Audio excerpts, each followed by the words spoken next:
We Are Solafide. Kali ini kita akan membahas pelajaran sekolah sahabat dewasa selama sepekan ini. Sekolah sahabat kita berjudul Apalagi yang dapat aku perbuat.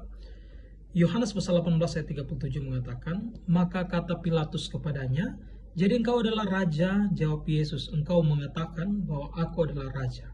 Untuk itu aku lahir dan untuk itulah aku datang ke dalam dunia ini, supaya aku memberi kesaksian tentang kebenaran. Setiap orang yang berasal dari kebenaran mendengarkan suaraku.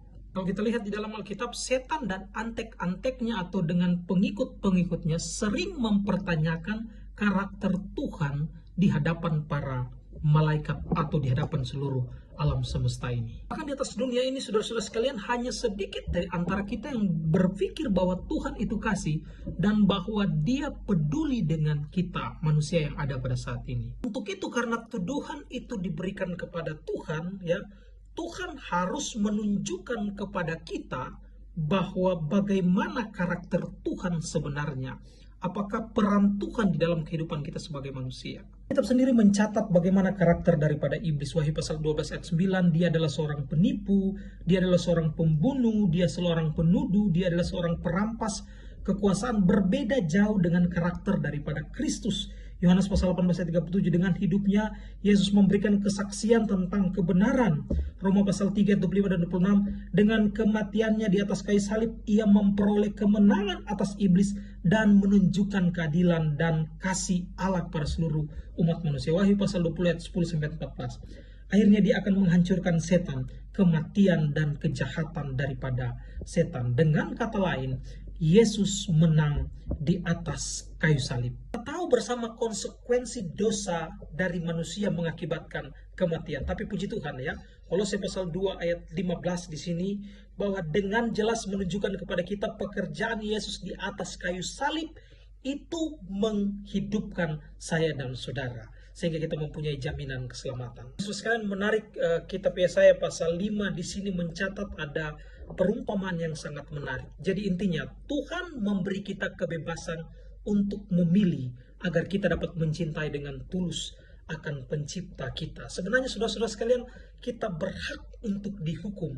Kita berhak untuk tidak diperlakukan adil karena dosa dan pelanggaran kita.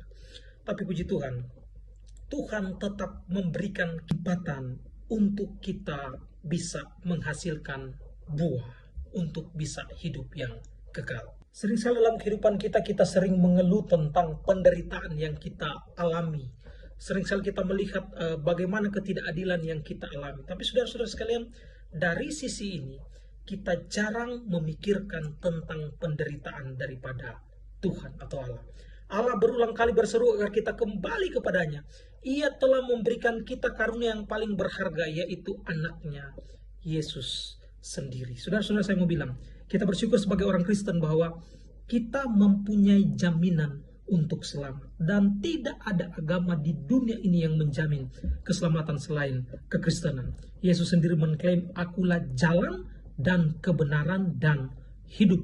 Kita tahu proses penghakiman, bahwa saudara-saudara sekalian, dalam kitab Wahyu mencatat bahwa proses penghakiman ini akan terjadi bagi kita setiap umat manusia. Dan saudara-saudara sekalian, tidak ada yang tersembunyi di antara kita.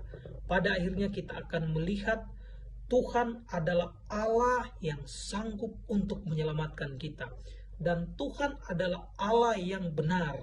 Dan setan, kita akan lihat di akhir dari sejarah dunia ini, dia akan mengakui kebesaran dan kemuliaan Tuhan. Tetap semangat dalam doa, rajin belajar firman Tuhan bekas We Are Solafide.